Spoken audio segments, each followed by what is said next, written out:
This video is sponsored by Describe. Welcome to Critical Role Demystified. I'm Mike Christensen, and this is the series where I break down the lessons we can learn as GMs and as players from episodes of Critical Role. Today we're tackling episode 74, Path of Brass. Thank you for your patience. I needed a few extra days to get this video done because last week I made a video about how the best Avengers cartoon can teach us a lot about how to start our campaigns with some one-on-one sessions. And that was a huge video that kicked my ass, so I just needed to regroup after it. But it's okay because the reaction to that video was terrific, so if you haven't watched it yet, go check it out. Of course, it got immediately demonetized by Disney, which is a bummer, so if you want to support the channel, make sure to also watch this video a bunch of times and maybe check out the Patreon too if that's your thing. In this episode of Critical Role, Ashley Johnson is back at the table. She flew in for this session. So toward the beginning of the game, before the party goes anywhere, they go and get Pike from her temple. Thankfully, they're all still in the same place, so it's easy to fold her into the session right away. So their plan is to go to Fort Daxio and get it ready for a fight with some dragons. But their first challenge of the episode is, how do they actually get there? None of the party members have been to Fort Daxio, and they don't know anybody there who they can scry on in order to see a nearby tree and travel there that way. They ask Allura, and she did know somebody at Fort Daxio, the War Master, MacLeod Daxio, but he's in Singorn with Vex and Dax's father, and Allura doesn't know anybody else at Daxio. So they ask around among the people who came to Whitestone from Amon, and none of them know anybody at Fort Daxio either, mainly because the party just rolls really poorly. All they need is just one name, and then Keith could scry on them and maybe look for a nearby tree. But nobody in Whitestone can help them. Eventually, they just go to Allura and ask if she has the magic to bring them to Fort Daxio herself. And yes, she does. She can teleport herself and the rest of the party to Daxio together. And then once they arrive, they can scout out the trees, and then they can come and go on their own with their own spells. And I just want to note, Allura could have just volunteered to help when they first asked about this. She could have said, oh, I don't know anybody at Daxio, but I could get us there. But that's just not how Matt runs his NPCs. Allura will offer her counsel, and every once in a while, she might even jump in to point out the flaws of a plan, but she's very rarely going to ever suggest a new plan. We've talked about this before, but that's a level of restraint that I just so rarely have when it comes to my NPCs, and it's something that I'm actively working on improving for my own games.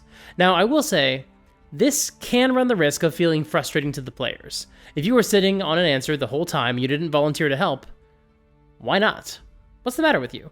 Kind of like in the third act of Spider-Man 3 when Harry's butler suddenly says, oh yeah, your motivation for the past 2 movies has been based on a lie. I know I didn't bring it up at any point while you were ruining your life, but you do need to know it now so we can rush through your redemption subplot. You've known that all this time, and you picked now to tell me? I thought this would be the best time to tell you the truth. I took a grenade to the face, dude! But Allura is a character who has earned a lot of goodwill, so the players don't feel frustrated that she didn't suggest the obvious solution earlier.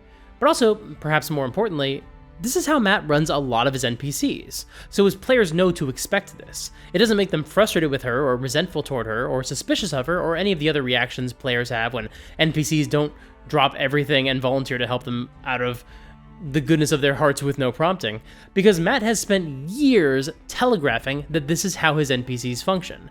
They very rarely volunteer to help the players, or invite themselves on missions, and they usually don't suggest plans either, because Matt wants the players to handle the planning. Matt Colville has also talked about this same dilemma. How do you make sure your NPCs aren't just suggesting all the plans your heroes go on? And so he's discussed how his NPCs will sometimes suggest crazy ideas. Because you play all the NPCs, there is a natural tendency for the players to trust whatever an NPC says as though it is a perfect literal truth.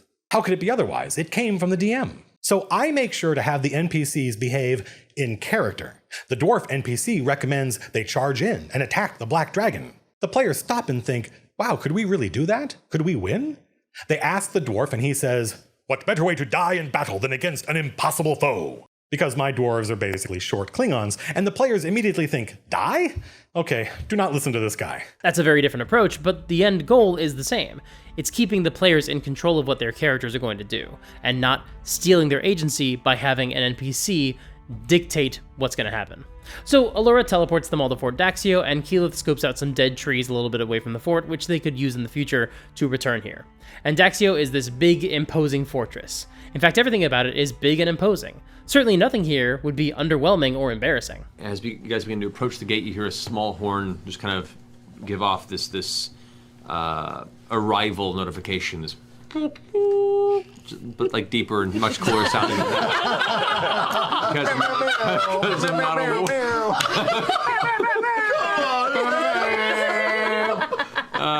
because I'm not a war horn. With a kazoo. Poor Daxio. It's very it's very sparsely All their run horns right were now. broken in the war. Yeah, they only took them with them. They left the regiment behind with a small conch shell. It's partially broken. Piggy's got the conch. Let it go. Did we just find your Achilles heel? Horns? Voices. Oh, we've had 1,000 voices, animals, creatures. Can't do horns. And no horns.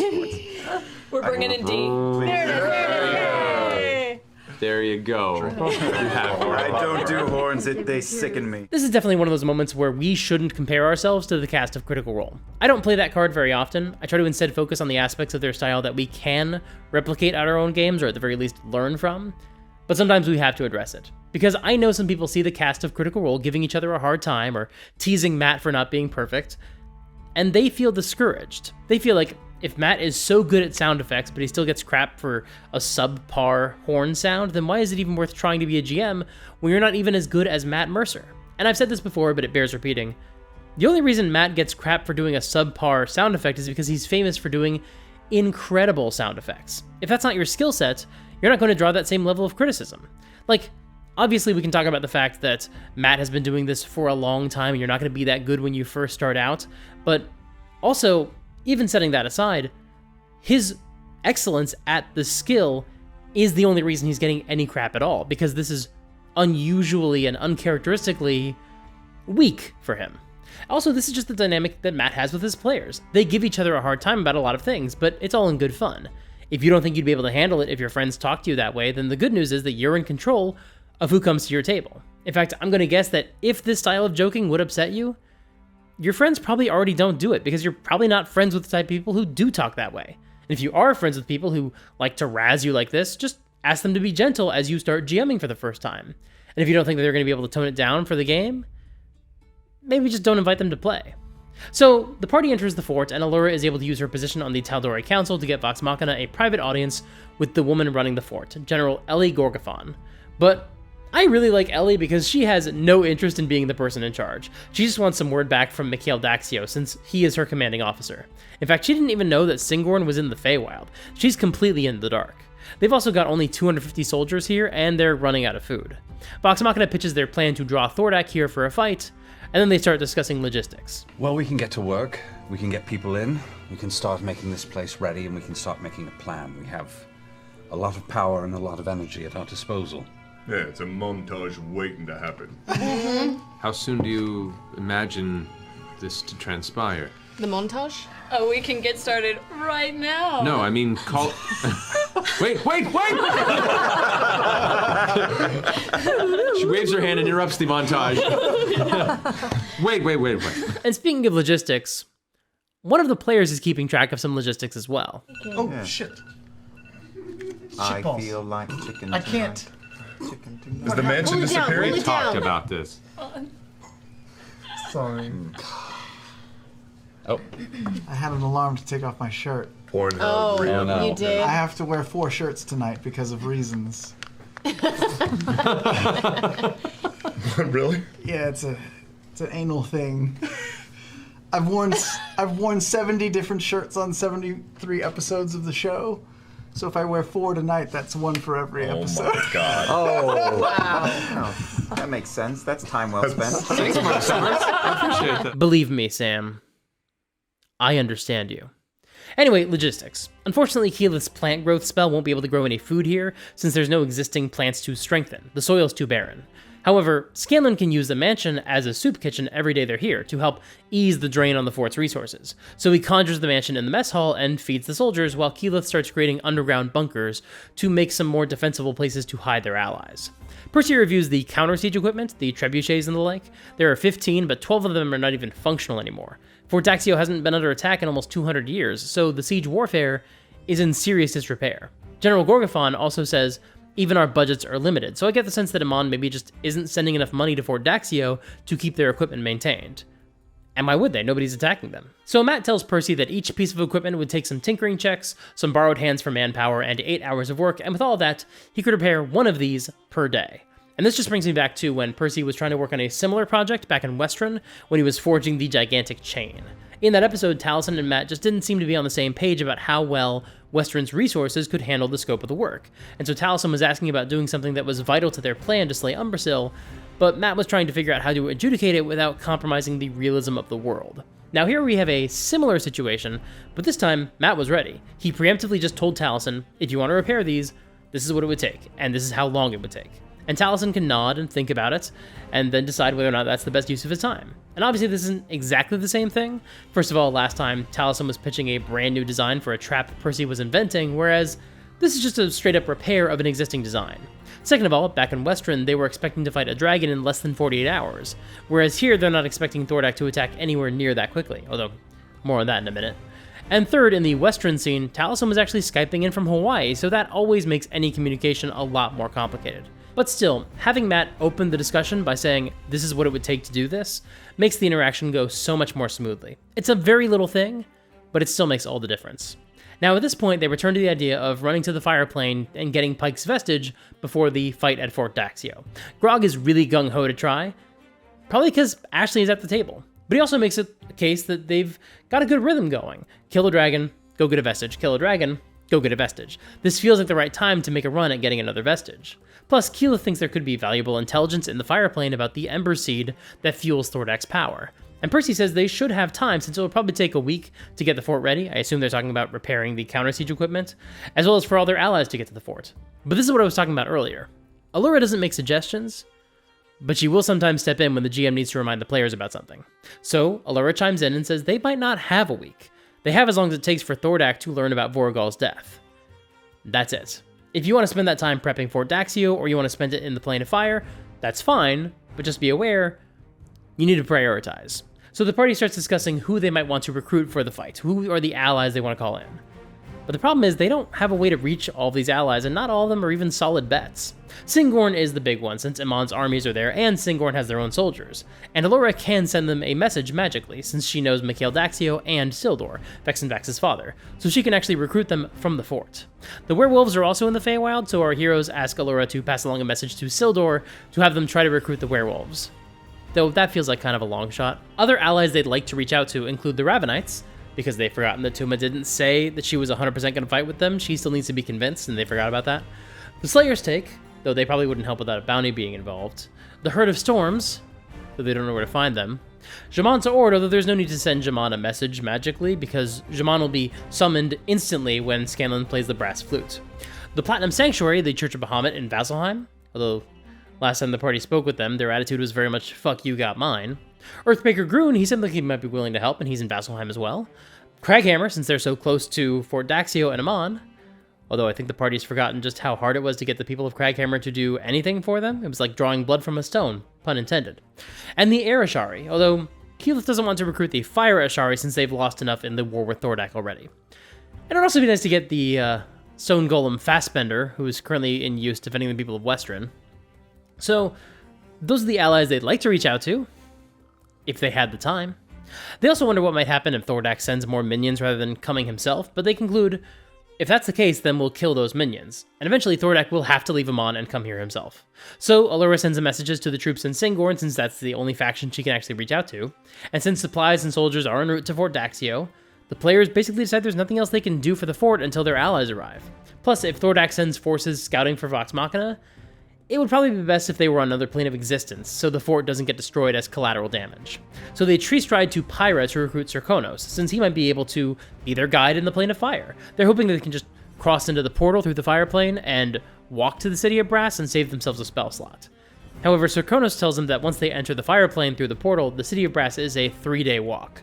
He's also happy to be their guide through the plane itself, but he won't enter the City of Brass itself. He calls it a place of tyranny and greed.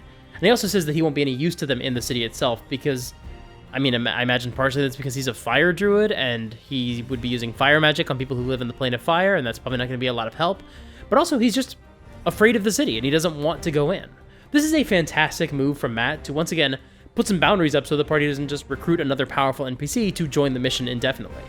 But it also serves as some excellent foreshadowing for this adventure. After all, Serkonos could have just said, I'm the leader of my people, so I can't leave for that long. I'm sorry, you're on your own. That would have been completely valid, but instead he said, I'll come with you to get you to the city, but I'm not going inside. And this should get the party thinking about how this probably isn't going to be a super easy mission or a very chill place to visit. I mean, obviously it won't be chill, it's in the fire plane.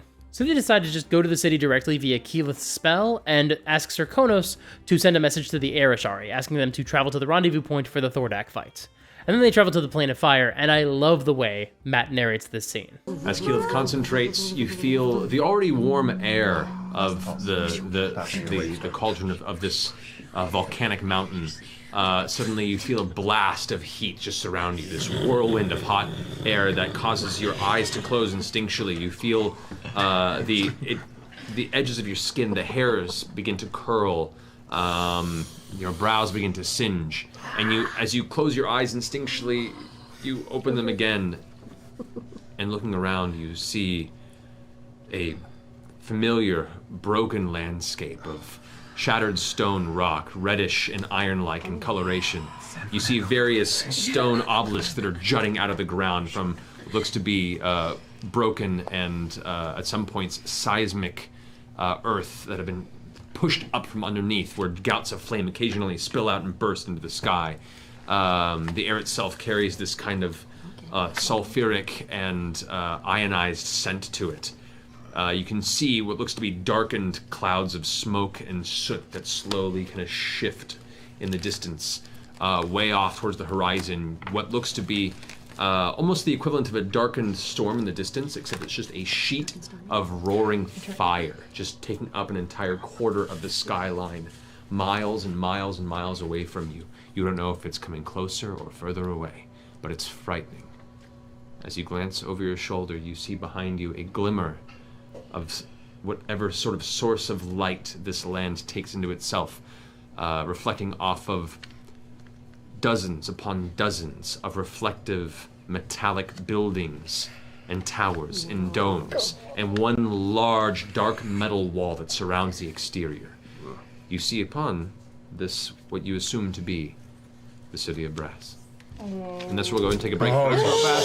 We talked a lot about Matt's narration in the past. He's obviously very good at it, but I love this scene because of how much emphasis he puts on the heat. He's really trying to make these players feel immersed in the discomfort they'd be feeling when they went to some place called the Plane of Fire. Typically, when the players travel between planes, Matt describes some sort of physical sensation associated with the spell itself. The first time they went to the Feywild, Matt said it felt like someone smacked them on their backs. At the end of the Feywild adventure, when they traveled back to the material plane, Matt said they felt momentum like they were shot forward a step. With other plane shifts in future episodes, Matt will describe them feeling yanked or thrusted, and come on, get your mind out of the gutter. Or, if you want your mind to remain in the gutter, go watch my video about sex scenes in D&D. There was lots of yanking and thrusting in that one. But at this time, Matt dropped all references to any physical sensations except for heat. And that's a really smart way to make sure that's the feeling that sticks with the players. It also helps make the environment immediately feel uninviting and hostile, something that he reinforces when he describes the actual landscape as a blasted wasteland. Really fantastic move here from Matt, very well done. Now, I know a lot of people just aren't sure how to narrate these sorts of scenes in their games, like it's just not a skill they have. But thankfully, if that's the case, you could always sign up for today's sponsor, Describe. Describe is an incredible resource for anybody looking to improve their narration at the table. They've got a fantastic team of any award-winning writers who have created tens of thousands of scenes, describing everything from monsters to magic items to NPCs to actions you can take in combat to even lines of dialogue. Now, at last, you can feel more like Matt Mercer and find all the perfect words you need to run your games. But if you want to use music as well as Matt Mercer does, good news, they've got a whole audio library full of different tracks for music and ambiance and even sound effects, in case you want to avoid a similar horn embarrassment at your own table. And if you want dynamic maps like Matt Mercer has, Describe has a whole collection of maps, and each one has descriptions built into it, so all you need to do is hover over a room or a landmark or a piece of set dressing, and you'll get a fantastic scene you can read aloud for your table. And if you visit describe.com/supergeek and use the promo code SUPERGEEK at checkout, you could save 10% off of your first subscription payment. Once again, that's dscryb.com/supergeek and use the promo code SUPERGEEK. Thanks so much to Describe for sponsoring this video. When the cast comes back from the break, Sam has taken off his second shirt, revealing a third shirt underneath, although it's hard to tell, they look so much like the second shirt. They approach the city, and the gates are guarded by 6 Ifrit, which are very tall and very intimidating. Scanlan pretends they're coming to the city to sell a pet, a very dangerous creature they've captured and figured out how to control. This is a smart lie. After all, this is a city full of tyranny and greed, as Serkonos called it, then it seems like a good bet that the locals might be interested in buying some sort of exotic monsters, and so that might allow the guards to let you in. but of course he has to back it up. He has to show off a big monster. So he says he'll drop the invisibility spell, and then he actually casts Major Image. That's another really smart move from Sam. I think a lot of D&D players forget that casting a spell is not just a simple thing you can do, it's obvious and visible. And so Scanlan made sure his lie included a reason for him to wave his hands and say some magic words. And so he conjures the illusion of a Garistro modeled after Yank, since that seems like the type of big, powerful monster somebody else might want to buy. But these guards are not so easily swayed. They go to touch the creature, and Scanlan can't just let that happen since it's an illusion, so he warns them that only he can control the creature, and anybody else who tries will just get attacked. But these guards square up on him. They try to intimidate him. Scanlan holds his ground, but these guards are basically just bullies, so they demand that Scanlan pay the toll. And the toll amount is, well, whatever you think the toll is worth. Generosity goes a long way. Stinginess will be punished. So Vex just decides to cut through any chance that they'll get murdered and hands over a 20-pound bag of gems. And that's clearly enough, so they're able to enter. And once they're inside the city, Matt describes how it's ancient and full of colorful characters. Efreet walk through the city freely, but there are also lots of humans and humanoids. But they're all in chains, and the players realize they just made the exact same mistake as they did when they entered Draconia. They just walked into a city where everyone who looks like them will probably wind up getting enslaved. So they start asking Matt lots of questions about what the local humans and humanoids actually look like. Like, what are they wearing, how ragged do they look, that sort of thing. I suspect they're trying to figure out what sort of treatment they should expect to receive. But this does prompt Matt to remember, hey yeah, everyone does look pretty drained from the heat, it's hot here, make a Constitution saving throw. Everyone succeeds, but this is something that they're going to have to deal with while they're here. And speaking of people looking hot, sorry, what I meant to say is, speaking of people looking very, very uncomfortable. These flames cause this dancing light source effect throughout the entire city due to the vastly metallic nature of the building construct here. And so as you... Oh, wow. Oh my goodness. That might be the worst shirt you've ever worn. Yeah, I'm on out of this shirts, show. guys. There's another one under 74 there? fucking shirts. There can't be. How many do I own? Wow. 74. So the players start discussing how they're going to try to find this vestige. And just as a reminder, this is the description of the vestige they're looking for. The Plate of the Dawn Martyr, beacon of protection to the chosen of Pelor, gathers dust on a wall in the city of Brass, a trophy won by a fire giant in a card game from a Sutan bloodline that once donned it. Vex and Keyleth can both cast Locate Object, which has a range of 1,000 feet, so they could conceivably split up and canvass the city. But first they have to know how to move freely in the city. Liam says he's looking for any humans who aren't slaves, and Marisha says she wants to use Alter Self to become something that can pass through the city without issue. She can't become an Ifriti since they're too different from her, so she's keeping an eye out for tieflings, since she could become one of those. But as they're scanning the road as they walk, Matt narrates that they're being followed by 2 Ifrit.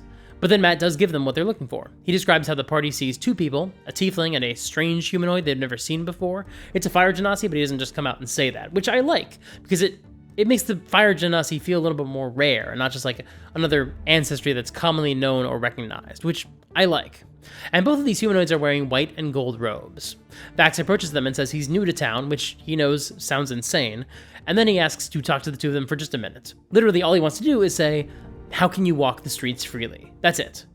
But these 2 tell Vax to follow them instead, and they keep walking, and so the party follows. Now Grog doesn't really trust this, so he falls back a bit, but this means he winds up walking alongside the Ifrit, and they basically say they like him.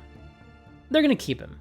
He tries to intimidate them by slamming his knuckles together and doubling in size, but this basically brings him up to the size of the Ifrit, and it doesn't change how they feel. They still want to walk alongside him for a while.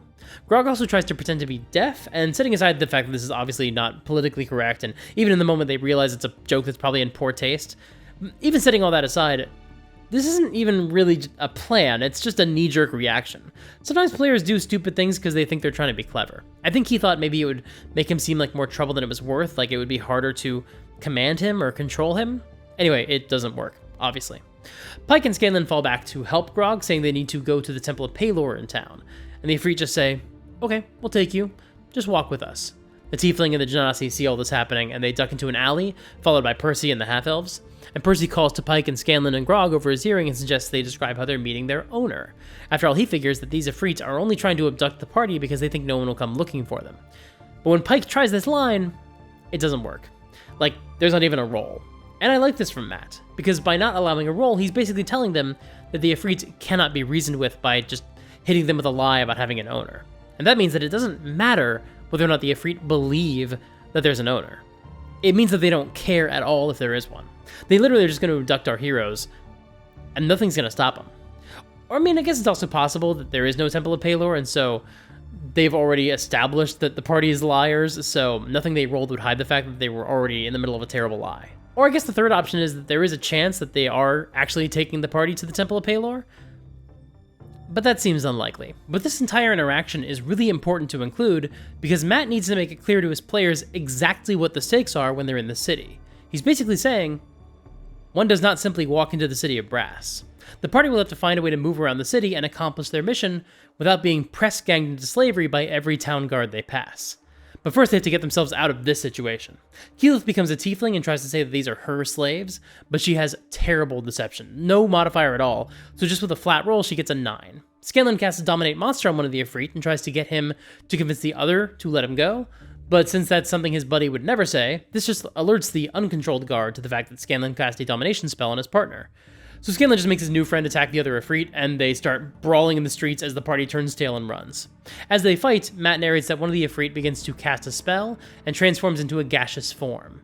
Man, my dude, Matt Mercer, never missing the chance for some exposition in combat, because he could have just narrated the Ifriti turning into smoke, and we would have accepted it. After all, we've seen their legs turn into smoke earlier in this episode when they were trying to intimidate the party outside the city gates. If they could just turn into smoke innately, he could have just said that, and that still would have been good to know in case the party has to fight an Ifriti later in the future. But Matt actually makes it very clear that this is a spell that they can cast, and that's really valuable intelligence for two reasons. First, it sends the signal that this could be counterspelled or dispelled. And second, because it should get the players thinking about what other spells the Ifrit can cast. By the way, Ifriti is the singular form of the word, and Ifrit is the plural, and I'm really hoping I use the right version each time in the last section that I just recorded, but honestly, I've said that word way too many times, and it has officially lost all meaning to me, so let's move on. So the party runs and follows their new guides in the white and gold robes, and they all pile into an alley and duck into this tiny room, wedging themselves in with these strangers. I am Senokir. Senokir? Senokir. This is Uten, my business partner. Nice to meet you. We are jewelers here in the city of Brass. And, if I'm not mistaken, you now owe us a favor. Now remember, all Vox Machina wants from these two strangers is just to figure out how they're able to walk around the city without being in chains. And so they ask their question, but Senokir and Uten shush them. They should wait until they get to their shop so they can talk more privately. But first they want to wait here a bit in silence to make sure those thugs are gone. But the party kind of can't help themselves from asking more questions. Why do you wear those white robes? Do they signify anything? They signify our freedom. Were you once in chains? Few that come here manage to escape that fate immediately. We found our way. That's ominous. Can I do an insight check? Does Sure. that mean he murdered a lot of freaking people? An insight check. Senokir is starting to creep out the players a little bit. I personally always connect his voice to Ramsay Bolton from Game of Thrones. I don't think Matt is deliberately doing that voice, and we'll talk about why in a minute, but Senokir's voice does remind me a lot of that character. The party keeps asking questions like, where would those guys have taken us? Uten says they don't know, but they probably would have brought them somewhere with some other Ifrit around, and that would have made it much harder for Vox Machina to escape. Keyleth asks Uten how long they've been business partners, but once again, he says, let's just wait and talk at the shop. And then Matt says they endure another 5 minutes of awkward waiting, where anytime they try to talk, Senokir shushes them. This is so funny to me because Matt has tried to fast forward through scenes before, a bunch of times, but usually he gets slowed down by a player asking a question or chiming in with another thought, which is not necessarily a bad thing, by the way. Those sorts of interruptions are just kind of inevitable with 7 players, and none of his players seem to mind their games taking a more real-time approach to time passing. But here, in order to speed through a scene, even just for 5 minutes, he literally had to have an NPC actually shushing them. But then Matt describes how Senokir and Uten lead them back out into the streets, and as they walk, Vox Machina sees slaves and slavers alike, but they also see some families just laughing and going about town. But the members of those families tend to look like Senokir. They arrive at a door, and Senokir pricks his finger and uses blood to unlock a door, and they go inside. And here we get a great scene where they just talk to Senokir about their goal and how they can go about it. Timecodes for the full scene are on screen because it's honestly a lot of fun, and it's a relatively short scene. But what I love is that Matt has clearly found this character's voice, and he seems like a blast to roleplay. The plate of the Don Martin. You used to belong to the Sutan bloodline. Sutan, now that I am aware of. Yes. Does it still belong in the possession of this Sutan? I don't think so. Our information says it does not. That it was won by a fire giant. A fire giant within this city? That is our belief. Are there any fire giants in this city? That narrows it down. There are only 3 that live here. Oh, well, that's great. Not under subjugation. Not happen to have Well, their you know, names? do people under subjugation own a lot? Generally, no. Those Then, that own yeah. them own what they own. So maybe it's one of them. We can go ask. Are they like close? you so much. Relatively. Depending on which one you ask first. You could just give us their addresses or something, and we could go check it out. If you had Where's a Uten? Thomas What is guide or Uten something. doing through all of this? Uten is just like sitting back, arms crossed. Does just he listening seem to like convers- she seems like totally like chill? This is the way this dude talks all Yeah, the it's fucking time. completely unfazed. Percy also wants to commission some jewelry at some point, but Senokir asks if Percy can afford it. But speaking of the cost of things... But you owe me. We do. And if I help you find this giant and this armor you're seeking, you'll owe me even more. So, to keep this interesting, how about we go find this armor? You don't even want to hint at what you're looking for. Where's the fun in that? You cheeky bastard, Matthew Mercer. So, to the giant. Okay, so let's talk about what makes Senokir so great, because I think he is an outstanding NPC. And I also think he was probably improvised. Remember, Senokir exists because Liam was just asking about who they could flag down for a conversation about walking through the city freely, and Marisha was asking about a humanoid creature she could transform into. But if she just became a tiefling or a fire genasi, they would learn the hard way that this would not be enough to keep them all out of trouble. They would need robes. So Matt gave them an NPC who can deliver that very important piece of exposition. Now, it's certainly possible Matt carefully orchestrated the interaction with the Ifrit so Vox Machina would owe a favor to Senokir, but I kinda doubt it. First of all, Senokir's voice seems to evolve organically through the scene. It starts as a whisper, because they're hiding in a broom closet or wherever they were.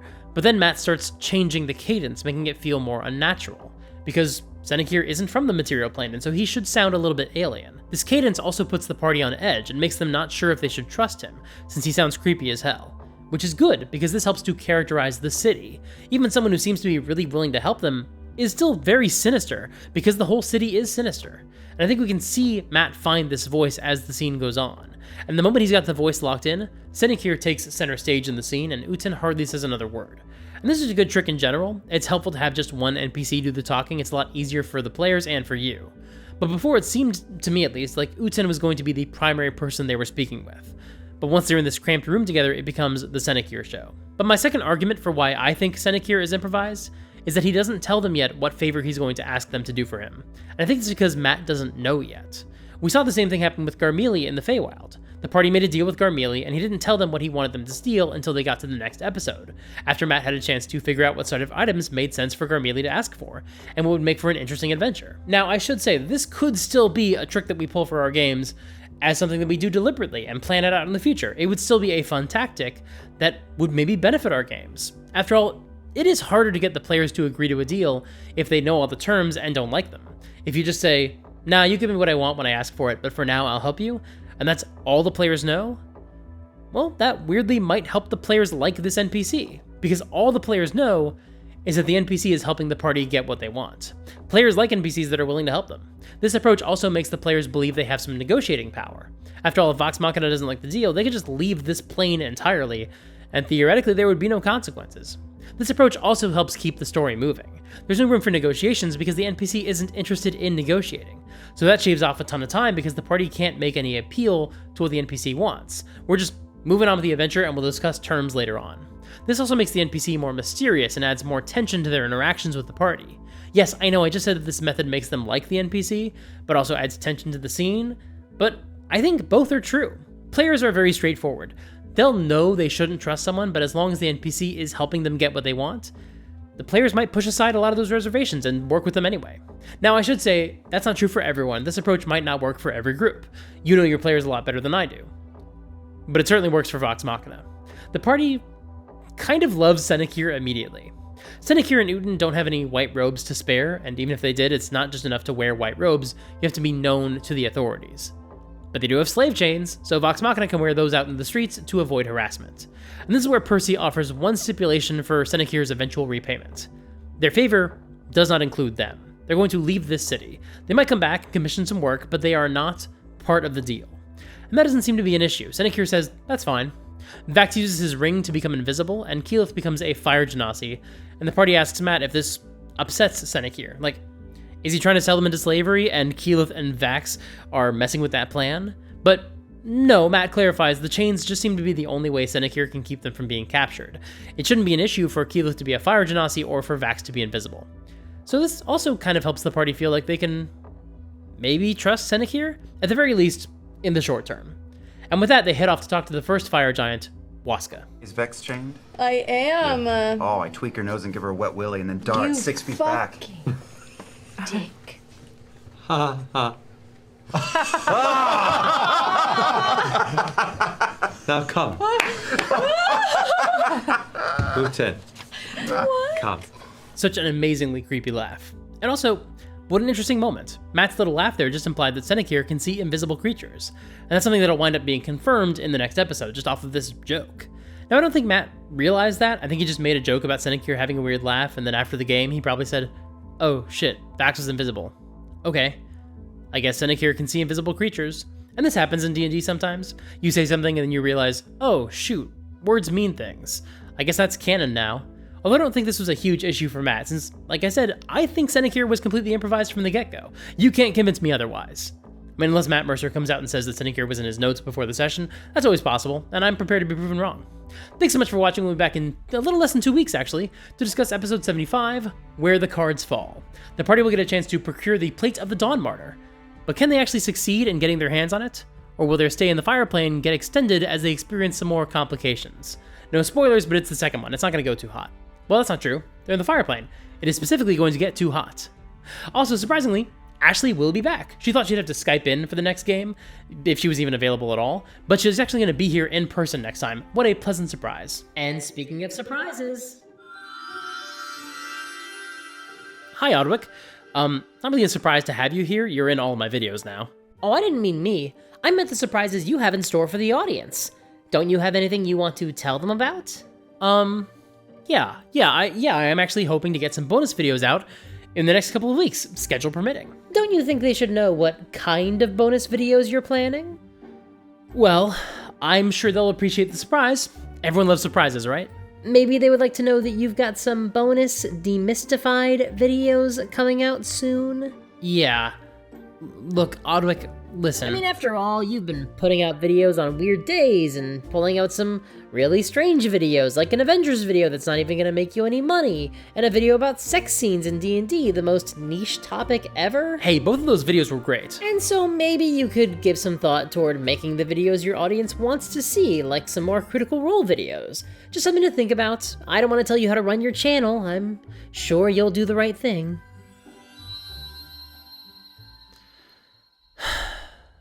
Okay, look, this isn't just a Critical Role channel, but I do know that there are some people who really only come here for those videos, and I get it. And I did start this year with the plan of doing a bunch of bonus Critical Role videos right off the bat, but then, look, it's been a long year, and it's only mid-February. My city burst into flames, and then so did my country.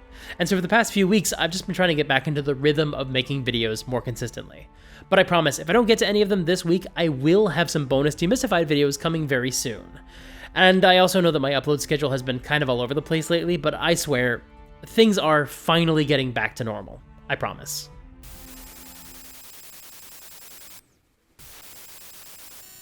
What the hell?